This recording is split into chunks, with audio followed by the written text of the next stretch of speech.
Set up back here, right over here, Myron. And basically, that's for all the players to use team chat.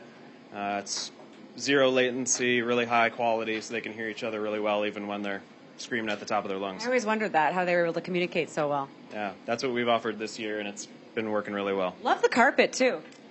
Yeah. That is just rich. It's a wonderful color. Thank you for the tour. Now let's get you guys cheering once again so everybody start making some noise. Woohoo! Oh my gosh, the All-Star match is coming. And now you can hear the difference.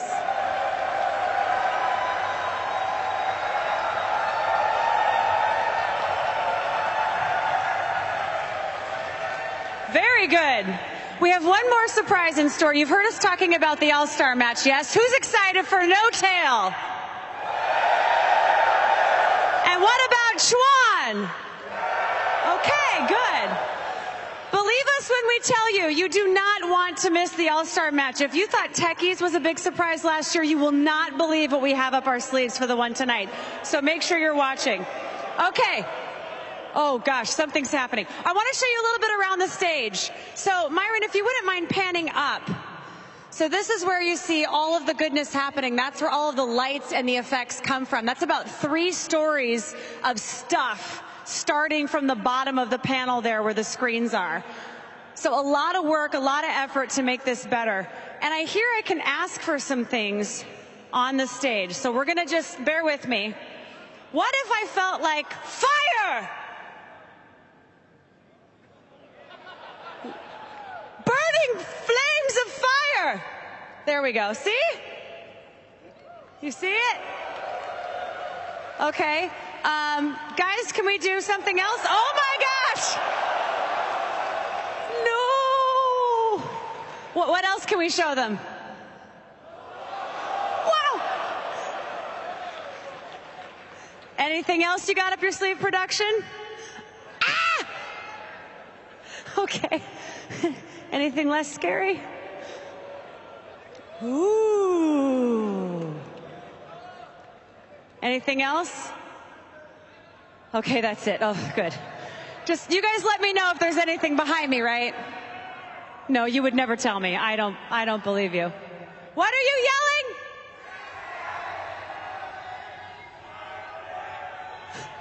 I can't understand anything. Oh, God. We'll talk later. We'll have a one-on-one. Oh, yeah, let's show the crowd. Can you guys show your caffeinated levels really quick?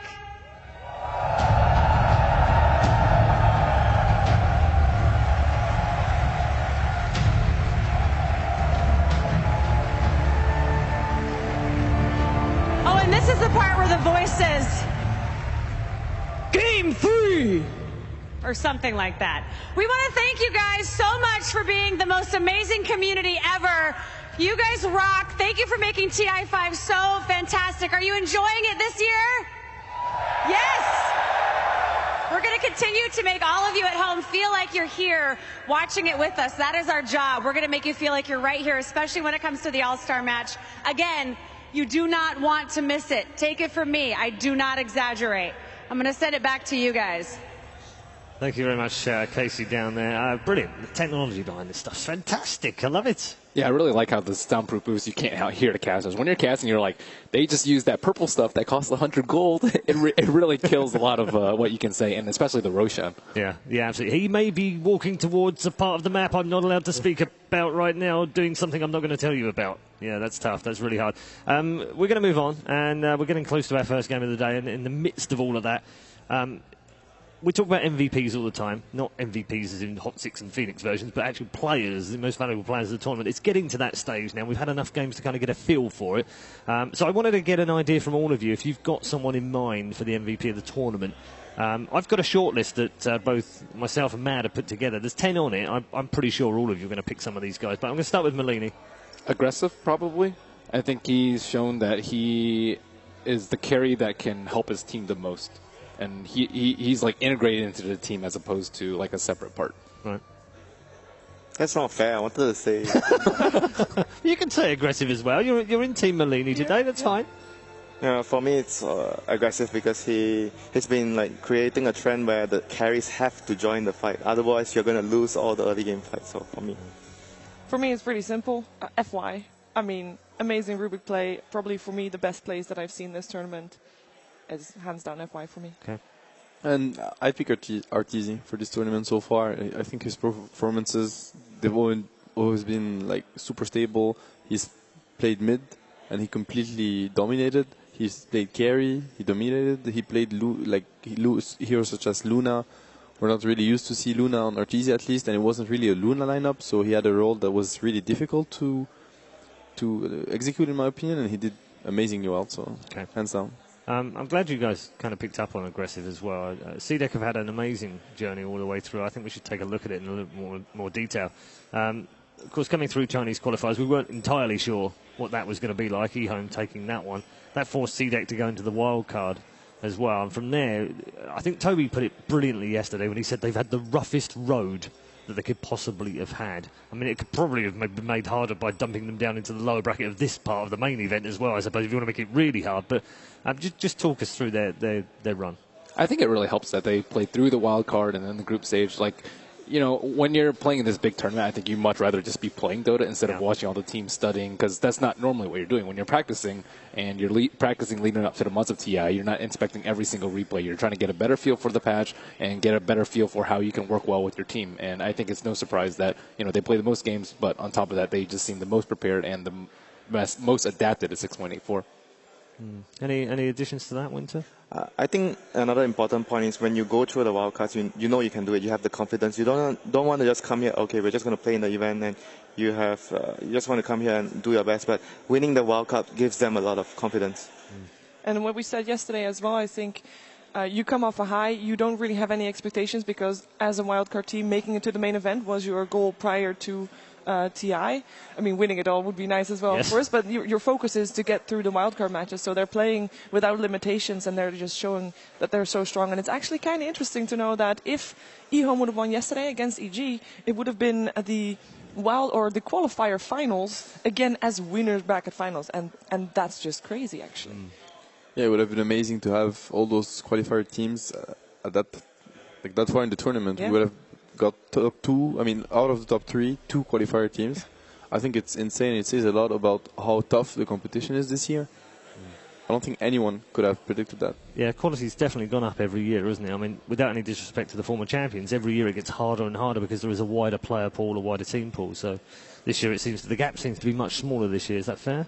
Definitely. And I think also everyone's getting better, so the difference now comes on a lot to... and we've had a bit of everything in that tournament, in the sense that you have the team that's not afraid of losing. That's something you need to have if you want to do well. You have the team that it was MVP. I think they were like, well, we don't even understand that CI. We just come into the game and we just play our best and we have fun. Having fun is a big part of it. It really is.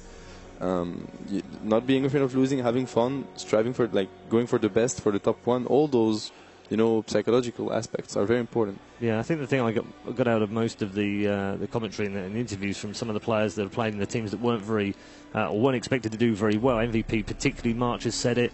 Complexity have said it, and I think CDEC have said it as well. They're playing with no fear, and those three kind of shining examples for that kind of play. To be honest, everybody is playing without fear apart from EG. I had to say it. I'm sorry. That was a good one. I liked it. I'm going to give it 7 out of 10. Oh, that's actually quite decent. Thank you. I thought that was pretty punny. That's pretty good. Winter's still sitting there thinking, I have no idea what you're talking about. What was the joke about? Wait, fear, EG? Talking of fear, would he feature in the top 10? Has he had a good tournament? Because it feels like he has. He's always been very stable. He never loses it for his team. I guess he just got overshined by Sumail a lot. Yeah. But he's been really stable. And Sumail would be in that top 10, surely. Yeah. Some of the games I know he's blown a little bit hot and cold. Some of the first games he had seemed to be a bit quieter, but he's won games almost single-handedly as well. To me, really, to say that Sumail is one of the best, I think his potential is definitely up there. Maybe maybe the best. Like when he has a good game, his easily to me top 3 in this international, maybe even further. And that's But when he incredible at has- such a young age. And, Yeah, and it relatively really inexperienced. is. But I have to say, if I want to be fully honest, that's the way I see it. When he gets, shut down early on, I haven't seen Sumail have a high impact with very little. He's not going to be that, I don't know, let's say that Lina that just has power threads and not even a Yules, 15 minutes in, tries to run around and can do the difference. He's going to go, get his farm, and then start, going for moves. In a year from now, he could be the best player in Dota 2, couldn't he? He could easily be. Yeah, lots of potential, lots of ceiling. Some of the other players that we picked out, CTY has had a great tournament so far. Maybe is on that list as well. Silent, Burning, QO even has had some phenomenal games for MVP Phoenix. All core players. Yeah. I think that's an interesting point to say, that every one of those core players, the only reason they can perform is because they have a good support system behind them, a good support duo. Absolutely. Good offlaner to create the space they need. And it's really tough to try and get that balance right, to know which player actually made sure that this player could be at the top of their game. Yeah, I mean, FY and Fenrir as a partnership is phenomenal, and I think they've started to show their greatness again, certainly in the last game that they played. Definitely, I chose them as my MVP of the tournament, and that's not going to stop next series. I'm really looking forward to seeing them play again. People say a lot that at this level in top teams, what's going to make the difference is going to be the support players, because the core players are so stable, and they just do what they have to do, and they do what they're expected to do. Whereas support players, especially in the early game, it's a bit more random. It comes more to their own individual decision making. Okay, we're showing the top 5 core heroes behind you right now. Gyro, Queen of Pain's on there, Lena's on there. Anything in terms of the way that we've seen the meta play out through the tournament? There are no massive surprises in there, are there? For me, Queen of Pain being up there, and as well as Shadow Fiend. Shadow Fiend so far in the main event, 25% win rate? Yeah. Yeah, 3 for very 9. It's not that great. Queen of Pain, 27%, 3 for 8. She hasn't been picked a lot, I recall yesterday. LGD has been ignoring him, CDAC has been ignoring VP her. picked it a lot, but besides them, I don't think it has. Yeah. Okay, we are almost ready for our first game of the day. As you probably heard, the horn has sound, so we'll get into our first games. Our first game, of course, of the day in the lower bracket, and we'll start off with MVP Phoenix. Now, they've had the man who said it all, and he's roared it all as well. Here's March.